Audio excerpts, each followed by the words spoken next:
자, 오늘 하나님 말씀 어린아이를 영접하는 자라는 제목으로 말씀을 생각해 보도록 하겠습니다. 프랑스 공화국 제10대 대통령 레옹 니콜라 랑드리 푸엥카레 대통령이라는 사람이 있었어요. 이름이 너무 어려워서 제가 적어왔습니다. 그는 유명한 솔비 대학의 라비스 박사가 있었는데 몇 해 전에 그 대학 강단에서 박사 교역 50주년 기념 행사가 열렸습니다. 그래서 그 박사님에게 배웠던 많은 학생들이 나와서 박사님을 축하해 주면서 그동안 근속하셨던 것을 기뻐하는 자리가 되었습니다. 그런데 그러고 있는 와중에 학생들을 바라보니 어떤 이제 50년간 하셨기 때문에 학생들이 굉장히 많았는데 그 중에서 한 명이 딱 눈에 띄는 사람이 있는 거예요. 누구였냐면 이 푸엥카레 대통령이 거기에 학생들 중에 가장 뒤쪽에 앉아 있는 것을 박사님이 발견하게 된 것입니다. 그래서 아니 대통령님 왜 여기에 앉아 계십니까? 가장 앞쪽으로 나오셔서 가장 우대석에 앉으셔서 이 자리를 축하해 주는 것이 가장 옳지 않겠습니까? 라고 했을 때 푸엥카레 대통령이 하셨던 말씀이 나는 이 자리에 대통령으로서 온 것이 아니라 나는 학생으로서 와 있는 것입니다. 그렇기 때문에 저는 신경 쓰지 마세요 라고 이야기하였다고 합니다. 저는 이렇게 청주시에서 아니면 기독교연합단체에서 이제 뭔가 예배를 드리고 그리고 뭔가 행사를 할 때마다 하나님이 가장 대우를 받으셔야 되고 하나님께서 모든 영광을 받으셔야 되는데 거기에 사람이 박수를 받고 사람이 높임의 대상이 되고 사람의 이름이 높아지는 것이 영 마땅치가 않더라고요. 오히려 그런 자리를 마련함으로 인하여서 이번에 총동문회장이십니다 라고 아니면은 이번에 우리 시를 대표하시는 시장님이 오셨습니다 예배 시간에 아니면은 도의원님이 오셨습니다 이런 거를 말하는 것 자체가 오히려 그 사람으로 하여금 죄를 짓게 만드는 것은 아닐까 이런 생각은 들더라고요. 예전에 저희 침신대에서 총동문회로 예배를 드린 적이 있었습니다. 자주 그런 예배를 드립니다. 예배를 드릴 때 너무나도 은혜스러운 거는 예배가 끝나고 나면 총동문회에서 식당에다가 육개장을 준비해놔요. 그러면 예배가 끝나자마자 저희가 육개장 먹으러 식당으로 막 갑니다. 그 전까지 우리 동문들이라기보다는 선배님들이 오셔가지고 예배를 인도하는 모습을 봐야 돼요. 그래서 동문 회장님은 아니고 이제 사회를 보시는 목사님께서 나오셔가지고 이야기를 합니다. 오늘 이 자리를 빛내주기 위해서 총동문회장 누구누구 목사님 나오셨습니다. 누구누구 목사님 또 나오셨습니다. 어느 큰 교회 어느 목사님 또 오셨습니다. 그럴 때마다 학생들이 어떻게 했을까요? 침신대 학생들이? 아니에요. 침신대 학생들은 절대 그러지 않아요. 침신대 학생들은 아무도 박수를 치지 않았어요. 가만히 있었어요. 그랬더니 사회 보시는 목사님께서 당황을 하시더라고요. 우리는 왜 당황하지? 이런 생각이 들었어요. 그런데 사회 보시는 목사님께서 이야기를 하시더라고요. 아니 선배님들 중에서 이렇게 잘 되신 큰 교회 목사님들 나오셨으면 박수를 쳐야죠 라고 얘기를 하더라고요. 침신대 학생들이 어떻게 했을까요? 뭐라고요? 하면서 아무도 박수를 치지 않았어요. 그 이야기가 나왔음에도 불구하고 아무도 박수를 치지 않았어요. 그러면서 학생들은 무슨 불평을 하냐면 오늘 우리 채플 시간에 예배드리러 왔는데 오늘 누가 영광 받으려고 지금 하는 거지? 라는 이야기들을 서로 학생들끼리 함으로 인해서 저는 그때 그런 생각이 들었어요. 침신대 학생들이 그래도 생각은 있다. 이런 생각이 들더라고요. 아니 평소에는 공부도 안 하고 평소에 너무 잘 놀고 맨날 소리 지르면서 그렇게 잘 놀음에도 불구하고 예배 드릴 때만큼은 확실하구나 라는 생각이 들더라고요. 오히려 왜 선배님들이 저렇게 큰 교회 목사님들이 되시면서 잘못된 길을 가시나 이런 생각이 좀 들기도 하더라고요. 오히려 다른 사람들이 높여줌으로 인하여서 자신이 높아졌다고 생각하게 된 것은 아닐까라는 생각이 들더라고요. 예배 시간에 가장 높임을 받아야 될 사람은 누구입니까? 담임 목사도 아니고 기도하는 분도 아니고 또한 찬양하는 분도 아니고 오로지 하나님만이 높임을 받으셔야 될 것입니다. 오늘 우리가 이 자리에 나왔을 때 어떤 분은 도의원이 될 수가 있고 어떤 분은 시의원이 될 수가 있습니다. 어떤 분은 어떤 회사의 CEO일 수도 있고 또한 어떤 분은 대통령이 와서 예배를 드릴 수도 있는 것입니다. 여러분들, 만약에 이 자리에 윤석열 대통령과 그리고 그 영부인이 와갖고 예배를 드린다고 했을 때 제가 그들의 이름을 부르면서 박수를 쳐주겠습니까? 전혀 그렇지 않다는 것이죠. 이 자리에 가장 높임을 받으셔야 되는 것은 어느 누구도 아니라 사람으로서가 아니라 바로 하나님만이 높임을 받으셔야 된다는 것입니다. 하나님 앞에 섰을 때는 여러분들 이 개미들, 땅으로 지나다니는 개미들 많이 보셨을 것입니다. 이 개미들을 봤을 때 어떤 개미는 병정개미이고 어떤 개미는 여왕개미 옆을 지나갔던 여왕개미와 친한 개미도 있을 것입니다. 그야말로 친분이 있는 여왕개미와 친분이 있는 개미도 있을 것이고 어떤 개미는 집에 더 먹을 것을 많이 갖고 있는 개미도 있을 것이고 어떤 개미는 남들보다 뛰어난 개미들도 있을 것입니다. 그런데 사람이 봤을 때는 그 개미들은 다 어떻게 보여요? 그냥 한낱 개미로 보인다는 것이죠. 하나님 앞에 섰을 때 인간도 마찬가지입니다. 그 사람이 어떤 감투를 가지고 있던 그 사람이 어떤 자리에 있던 그것들이 중요한 것이 아니라 저 사람이 얼만큼 하나님의 말씀에 순종하며 하나님 앞에 겸손한 모습으로 서 있느냐가 더 중요하다는 것입니다. 33절 말씀부터 보면 가버나움에 이르러 집에 가실새 제자들에게 물으시되 너희가 길에서 서로 토론하는 것이 무엇이냐 하시되 라고 하였습니다. 그래서 첫 번째로 누가 크냐? 자, 34절 말씀에 그들이 잠잠하니 이는 길에서 서로 누가 크냐 하고 쟁론하였습니다 라고 했습니다. 이 사람들이 예수님의 제자들이 12제자들이 괜히 그냥 갑자기 이런 얘기를 한 거 아니에요. 누가 크냐고 괜히 쟁론한 게 아닙니다. 왜 쟁론하였을까요? 이미 변화산에서 3명의 제자들만 데리고 가고 나머지 제자들은 그 산 밑에서 복음을 전달하는 일들을 하였었기 때문에 그 밑에 있는 제자들은 아니 예수님은 왜 저 3명만 사랑하셔서 저 3명한테만 나중에 자리를 주시려고 하는 건가? 우리는 설마 낮은 사람들인가? 아닌데 내가 예수님께서 나를 가장 사랑하신다고 말씀하셨는데 아닌데 예수님께서 나를 가장 아끼신다고 말씀하셨는데 라고 하며 서로 내가 더 높다고 이야기하고 있는 상황이 되었을 것입니다.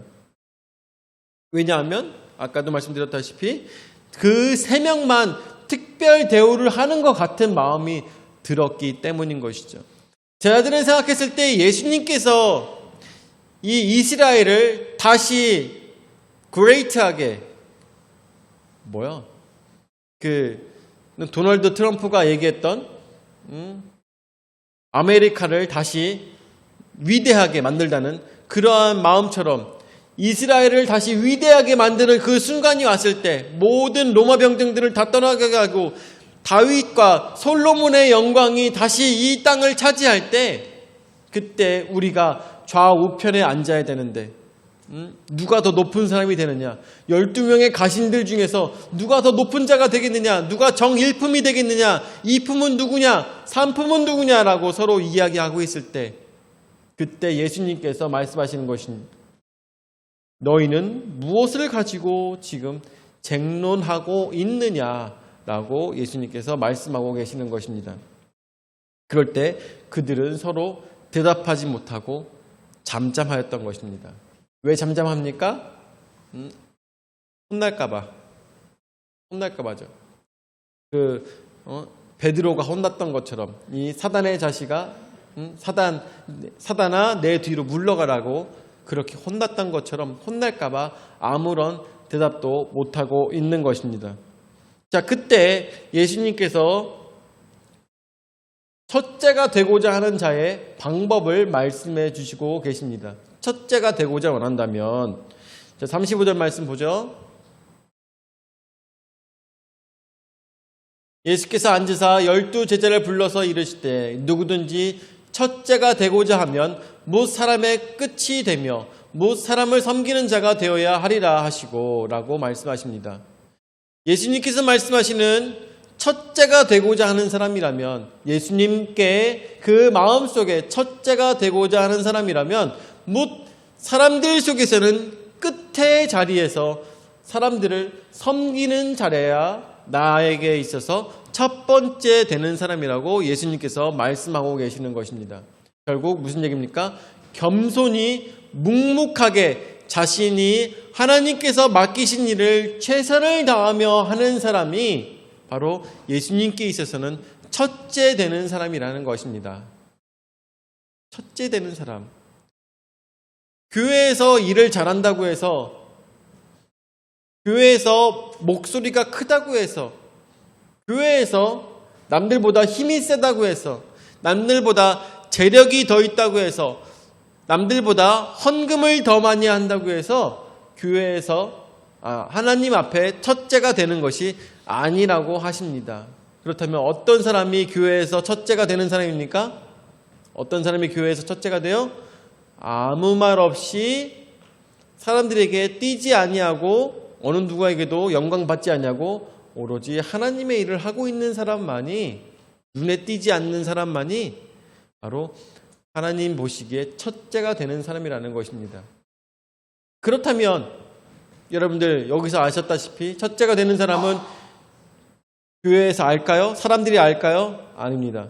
사람은 어느 누가 이 교회에서 첫째가 되는지 아무도 모를 것입니다. 왜냐하면 그조차도 드러나지 않는 사람이에요. 누구만 아세요? 하나님만이 아시는 그 사람이 바로 첫째가 되는 사람이라는 것을 우리는 생각해야 될 것이죠. 난가? 바로 그 순간이, 그 생각이 드는 순간 당신은 아니에요. 난가 하는 순간 당신은 아닙니다. 누굴까요? 아무도 모르는 그 한 사람이 가장 뒤에서 하나님의 맡기신 일에 최선을 다해서 충성하는 그 사람이 바로 하나님 보시기에 가장 첫째 되는 사람이고 예수님께 인정받는 사람이라는 것을 오늘 깨달아 알아야 될 것입니다. 오늘 우리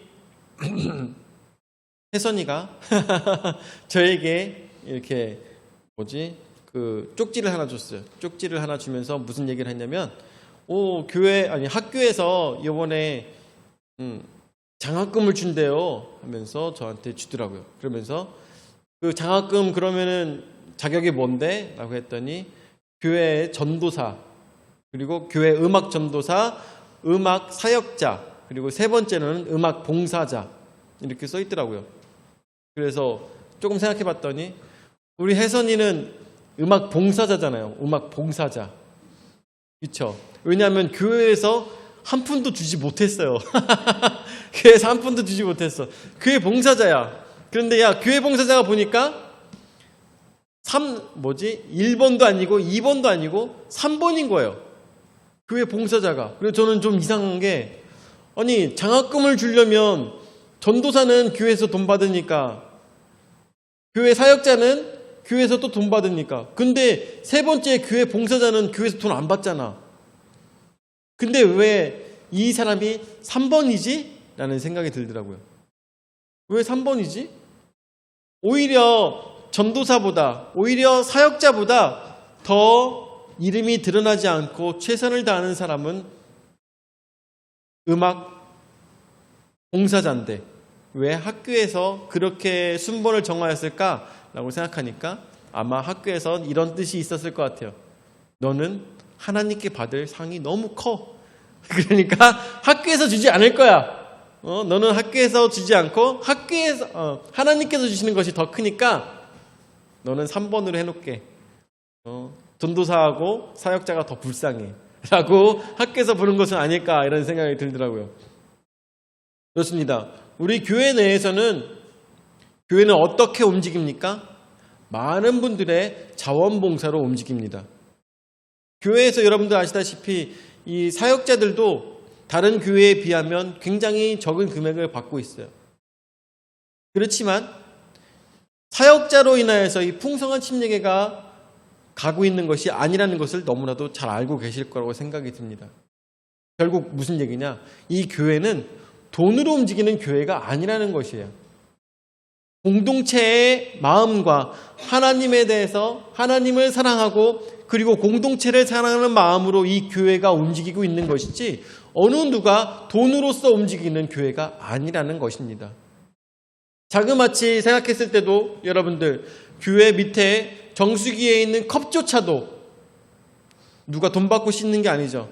아이고 이거 내가 해야 되겠구나라고 생각하시는 분에 의해서 씻겨지는 것이죠. 교회 청소, 화장실 청소조차도 어떻습니까? 아이고 이거 내가 해야 되겠구나라고 생각하시는 분들에 의해서 이 청소가 진행이 된다는 것이죠. 어느 누가 돈 받고 하는 게 아니라 이름 없이 자원봉사로 이 모든 것들이 이루어지고 있다고 생각했을 때 교회에서는 줄 수 없어도 하나님께서 주실 복은 저들이 이미 나타났다라는 것을 우리는 생각해 봐야 될 것이고 모든 영광은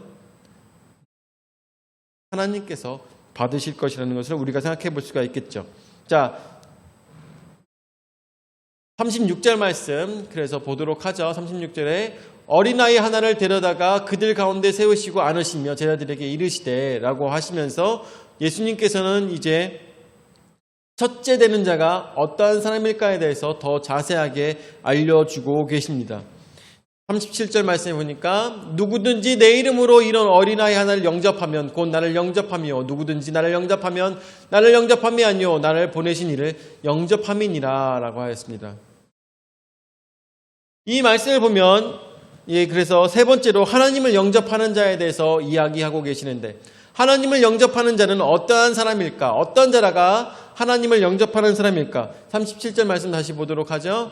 여기서 보면은 누구든지 내 이름으로 이런 어린아이 하나를 영접하면 어린아이를 영접하면 곧 나를 영접하며 어린아이를 영접하면 예수님을 영접하는 것과 마찬가지다. 누구든지 나를 영접하면 나를 영접하면요 나를 보내신 이를 영접함이니라. 그리고 나를 영접하는 사람은 나를 영접하는 것이 아니라 바로 하나님 아버지를 영접하는 것과 마찬가지다. 왜냐하면 내가 곧 하나님이기 때문에 라고 말씀하시고 계십니다. 결국 이것은 무슨 얘기냐? 어린아이를 영접하는 사람은 하나님을 영접하는 것과 마찬가지라고 말씀하고 계십니다. 곧 또한 이것은 무슨 얘기냐? 어린아이를 하나님처럼 영접하라고 이야기하는 것과 마찬가지인 것이죠. 자, 그렇다면 어린아이가 어떻게 해서 하나님을 영접하는 것과 마찬가지일까요?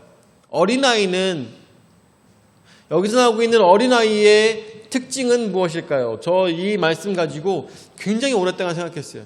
도대체 무슨 말씀을 하시려고 영접이라는 말이 갑자기 튀어나오는 것일까? 굉장히 고민했어요. 영접이란 말은 데코마이라고 해서 받다, 받아들이다라는 뜻인데 영접이라는 말이 도대체 어떻게 해서 사용된 것일까? 여러분들, 어린아이는 자신이 할 수 있는 일이 아무것도 없습니다. 자신이 할 수 있는 일이 아무것도 없어요. 우리 준결이가 지금 이렇게 크고 있는데 자기가 먹어야 될 우유조차도 탈 수가 없어요. 뿐만 아니라 지금 저 어린아이는 입에 쪽쪽이를 물고 있지만 그 쪽쪽이조차도 자기가 들어서 입에다가 넣을 수가 없습니다.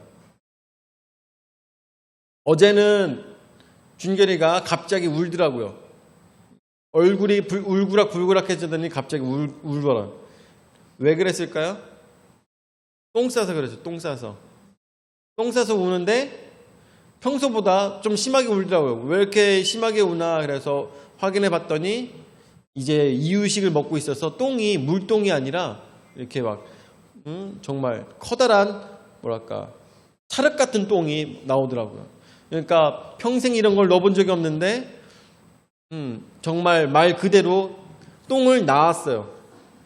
알 낳듯이 똥을 낳았어. 이런 똥이 나오니까 집단에는 얼마나 아프고 집단에는 얼마나 놀랐을까요? 이런 똥이 나오니까. 근데 똥이 보니까 너무 물이 없어가지고 고생 좀 했겠더라고요.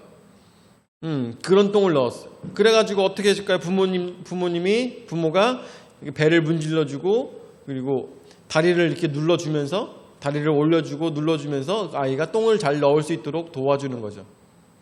어린아이는 똥 넣는 것조차 자기가 하기가 너무나도 어렵습니다. 나중에 이 아이가 커서 부모에게 뭐라고 할까요? 부모에게 저 밥 좀 주세요. 라면 좀 끓여주세요. 저 뭐 좀 먹고 싶어요. 뭐 이런 얘기도 나중에 하겠죠. 나중에 아빠, 엄마라는 말도 배워서 부모에게 부탁을 할 것입니다. 그럴 때 왜 부탁을 하겠습니까? 내가 할 수 있는 것이 없어서 부탁합니다. 저 어렸을 때 학생과학을 읽었던 거기에서 나왔던 내용이 있었는데 벤자민 프랭클린이라는 사람이 있었는데 그 사람이 어디 시장에 엄마랑 같이 놀러 갔다가 거기서 귤이었던 것 같은데 귤 같은 거를 이제 시장에서 사게 됐습니다. 근데 어린아이가 그 귤을 보니까 너무나도 이쁘고 맛있어 보이는 거예요. 그래가지고 그걸 보고 있었는데 주인 아저씨가 어린아이 보고 야, 너 이거 양손으로 주먹으로 펴가지고 갖고 가 라고 얘기했던 거예요. 양손으로 퍼서 갖고 가. 너 줄게 라고 주인 아저씨가 얘기해 줬습니다.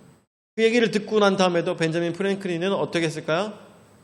손으로 뜨지 않고 보고만 있는 거예요. 계속 보고만 있는 거야. 그래가지고 아저씨가 가져가라니까 에휴 하면서 아저씨가 양손으로 떠가지고 비닐 주머니에 담아가지고 애한테 주면서 집에 가져가서 먹어 라고 해준 거예요. 엄마가 나중에 얘기했습니다. 야, 너 왜 아저씨가 가져가라고 할 때 가져가지 않고 네가 가만히 있었니? 라고 얘기했어요. 그랬더니 프랭클린이 하는 얘기가 엄마, 내가 양손으로 뜬 것보다 아저씨가 떠서 주면 더 많이 갖고 갈 수 있어 라고 얘기한 거죠. 아저씨가 떠주면 더 많이 갖고 갈 수 있어. 그렇습니다. 우리는 내가 하려고 할 때보다 하나님께서 해 주실 때 더 많고 값진 것을 가질 수가 있는 것이죠. 어린아이가 무언가 하려고 하는 것보다 어른이 해주는 것이 더 완벽하고 더 좋은 것으로 더 잘 되는 것처럼 하나님께서 해주시는 모든 일들이 더 완벽하고 더 철저하고 더 많은 것들을 누릴 수가 있는 것입니다. 어린아이와 같은 믿음이라는 것은 바로 이런 것이죠. 내가 할 수 있는 것이라고 생각하지 않고 하나님께 맡기는 것입니다. 결국 겸손한 자가 바로 어린아이와 같은 신앙이라는 것이죠. 겸손한 자. 하나님, 제가 이것을 하려고 하는데 제 힘으로 할 수 없습니다. 하나님 도와주시옵소서. 나에게 힘을 허락하여 주시고 나에게 지혜를 허락하여 주셔서 이 어려운 고비를 이겨낼 수 있도록 주여 도와주시옵소서. 라고 기도하는 것. 내가 하다가 안 되니까 포기하고 난 다음에 하나님을 욕하는 그런 신앙이 아니라 처음부터 하나님 제가 할 수 있는 것이 없습니다. 하나님 도와주시옵소서. 그리고 하나님께서 해주신 것에 대해서 만족하며 더 많은 것들로 나중에 채워주실 것에 대해서 기대하는 것이 바로 신앙이라는 것입니다. 그것이 바로 신앙이라는 것이에요. 저는 제가 어렸을 때가 아니라 준하에 대해서 굉장히 깜짝 놀랐었어요. 준하에 대해서 깜짝 놀랐던 게 준하가 4살 때였던 것 같은데 같이 마트에 가가지고 야, 너 생일이니까 생일 선물로 타요 하나 사줄게 라고 했어요. 그래서 준하를 데리고선 마트를 갔습니다. 마트를 갔더니 거기 타요 그게 뭐였는지 잘 기억이 안 나는데 장난감이 있었어요. 딱 장난감을 보니까 그때 41,000원이었나 이런 가격이었어요. 딱 보고 났더니 준하가 이거 사고 싶다고 얘기를 합니다. 이거 사고 싶다고. 그래가지고 준하야, 지금 이거 41,000원인데 인터넷으로 검색해보니까 26,000원이다. 우리 집에 가서 주문해가지고 기다렸다가 받자? 라고 얘기했어요. 보통 어린아이 같으면 거기서 누웠을 겁니다. 지금 이거 당장 필요하다고, 이거 집에 갖고 가야 된다고 누워가지고 부모를 졸랐을 것입니다. 근데 이 아이는 저는 진짜 깜짝 놀랐던 게 알겠어요 하고 돌아서서 집에 가서 기다리더라고요. 택배가 이틀이 걸리는 택배를 기다려서 그거를 받았어요. 여러분들, 저는 두고두고 이거 자랑할 겁니다. 두고두고 이 일을 자랑할 거예요. 왜? 제 아들이 기다릴 줄 아는 사람이었고 자기를 절제할 줄 아는 사람이었기 때문에 두고두고 이야기하며 어떻게 하겠어요? 이 아이에게 뭐라도 하나 더 사주겠죠. 이 아이에게 뭐라도 하나 더 기쁨으로 인하여서 이 아이에게 더 줄 것입니다. 만약에 그 아이가, 이 준하가 그 자리에서 누워가지고 때를 쓰며 바로 갖고 싶다고 했으면은 저는 이 아이에게 창피한 마음이 들었을 것입니다. 아우, 얘 이런 애를 내 아들이라니, 이런 애가 내 아들이라니 하면서 다녔을 것입니다. 그렇지만 지금으로서는 이 아들은 자랑스러운 아들이라는 것이죠. 겸손하게 하나님께서 하시는 일들에 대해서 기다릴 줄 아는 자, 그러한 사람이 바로 어떤 어린아이와 같은 믿음이라는 것입니다. 또한 그 어린아이와 같은 겸손한 자를 영접하는 것이 굉장히 중요합니다. 왠지 아십니까? 세상 사람들은 너무나도 안타깝게도 생각이 짧아서 겸손한 사람들을 무시해요. 겸손한 사람들을 우습게 생각합니다. 겸손한 사람들에 대해서 높일 줄 몰라요. 그런데 예수님께서 뭐라고 말씀하시는 거예요? 겸손한 자, 겸손한 믿음을 갖고 있는 자를 영접하는 것이 바로 나를 영접하는 것이고, 나를 영접하는 것이 바로 나를 보내신 이를 영접하는 것이다 라고 말씀하시는 것처럼 겸손한 자를 영접하고 그에 대해서 높여주고 그에 대해서 생각해주고 그를 특별히 여길 때 바로 하나님을 영접하는 자와 같다라고 말씀하고 계시는 것입니다. 오늘 말씀을 마무리 짓도록 하겠습니다. 어린아이를 영접하는 자라고 여러분들에게 말씀을 드렸습니다. 어린아이를 영접한다는 것은 무엇을 의미합니까? 겸손한 자의 믿음을 기쁘게 받는 자라고 이야기할 수가 있겠습니다. 풍성한 침묵에 너무나도 많은 겸손하신 분들이 계십니다. 근데 이 겸손하신 분들 중에 혹시나 이분들이 연약하다고 해서 그 겸손을 받아주지 못하는 경우는 저는 풍성한 침략에서는 보지 못한 것 같습니다. 여러분들, 지금 여기 가장 저는 갑자기 생각이 드는데 여기에 계신 모든 분들 중에, 저 꺼도 될 것 같아요. 여기 계신 모든 분들 중에 어찌 보면 하나님께서 가장 기뻐하시는 믿음은 우리 우기화 성도님의 믿음일지도 몰라요.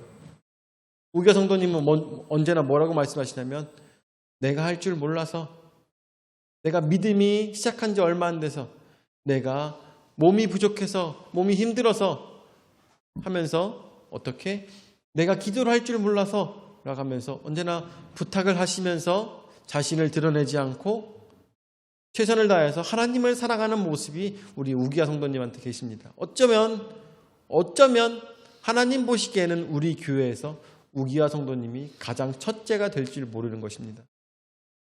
이 모든 것들을 생각해 봤을 때 나는 교회에서 어디쯤 있을까?